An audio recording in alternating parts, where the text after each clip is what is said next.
Were you interested in brewing for one of the most recent Praetors from March of the Machine but don't know where to start? Well, here's our guide on brewing strategies for all of the Praetors from Elesh Norn to Vorinclex in Wooburg order. To start, we have Elesh Norn for 2 generic and double white, 3/5 legendary creature Phyrexian Praetor. Vigilance: whenever a source an opponent controls deals damage to you, or a permanent you control, that source's controller pays 2 life unless they pay 1. For 2 generic and a white, sacrifice 3 other creatures, exile Elesh Norn, then return it to the battlefield transformed under its owner's control. Activate only as a sorcery. On the back we have the Enchantment Saga, the Argent Etchings. With the lore abilities, incubate 2, 5 times, then transform all incubator tokens you control. Creatures you control get +1/+1 and gain double strike until end of turn, and destroy all other permanents except for artifacts, lands, and Phyrexians. Exile the Argent Etchings, then return it to the battlefield. Elesh Norn is the board-centric brood mother of New Phyrexia, and she will make sure that only her steel simulacrums will survive. For starters, we want token generation, so a Retrofitter Foundry, Oketra's Monument, or Thopter Shop are in order. Next up, we'd highly recommend you consider artifact stacks, such as Godpharaoh's Statue, Winter Orb, and Phyrexian Revoker. Lastly, you want to protect the Queen, with cards like Rebuff the Wicked, Surge of Salvation, and Blacksmith's Skill. Next up we have Jin-Gitaxias. For 3 generic and double blue, 5/5 legendary creature Phyrexian Praetor. Ward 2. Whenever you cast a non-creature spell with mana value 3 or greater, draw a card. For 3 generic and a blue, exile Jin-Gitaxias, then return it to the battlefield transformed under its owner's control. Activate only as a sorcery and only if you have 7 or more cards in hand. It turns into the Enchantment Saga, the Great Synthesis, with 3 lore effects. Draw cards equal to the number of cards in your hand. You have no maximum hand size for as long as you control the Great Synthesis. Return all non-Phyrexian creatures to their owner's hands. And lastly, you may cast any number of spells from your hand without paying their mana cost. Exile the Great Synthesis, then return it to the battlefield. Jin has the ability to draw more and more cards and keep a full grip.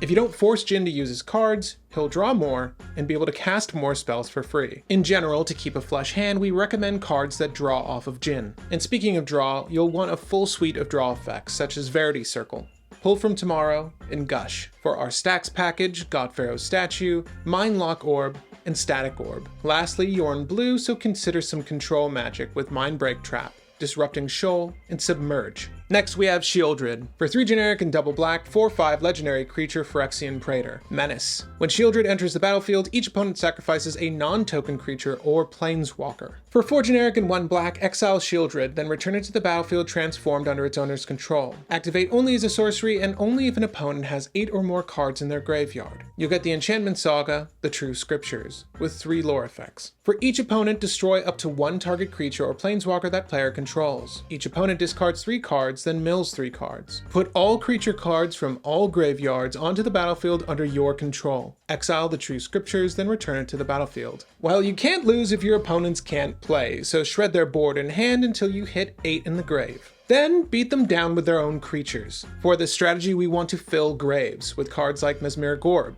Dark Deal, and Damnation.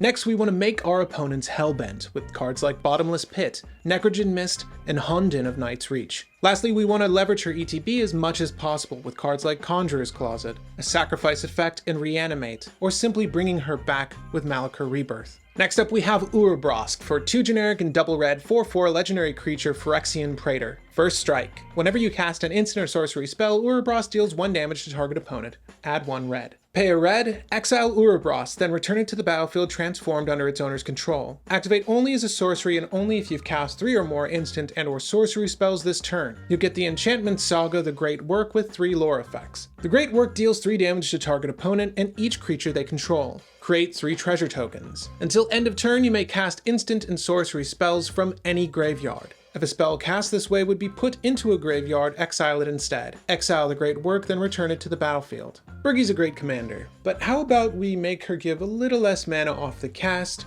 but a lot more utility. Cast some cantrips for virtual free. When you run out of steam, play them all again with your built-in Past in Flames. Oh, but one better, it does say any graveyard. However, focusing on our deck strategy, you want cantrips, such as Ancestral Anger, Crash Through, and Crimson Wisp.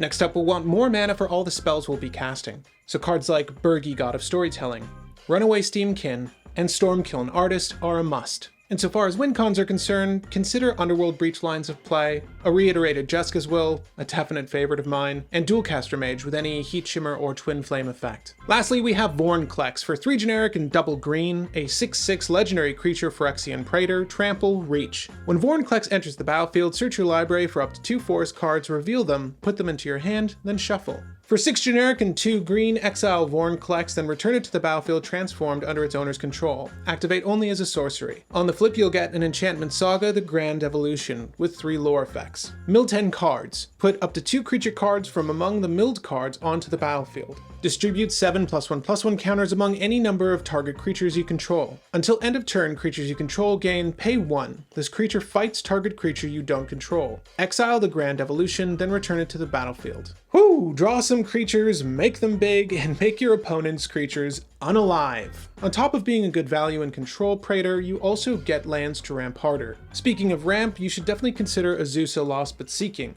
Ramunap Excavator, and Kodama of the West Tree. This list will also want some graveyard utilities like Timeless Witness, Splendid Reclamation, and Shigeki Jukai Visionary. Lastly, you'll want a full board of creatures with cards like Rampaging Baloths, Champion of Lambbolt, and Gyre Sage. Lastly, in general, you can speed up or double the Saga effects with cards like Lithiform Engine or Strionic Resonator in any of these lists. And that's it for our strategy guide to these most recent Praetors from March of the Machine. Were you interested in brewing for any of these 5? Let us know in the comments section down below. But for more news and coverage on your favorite TCGs, subscribe to LGG and send this video along to the next gamer with a like.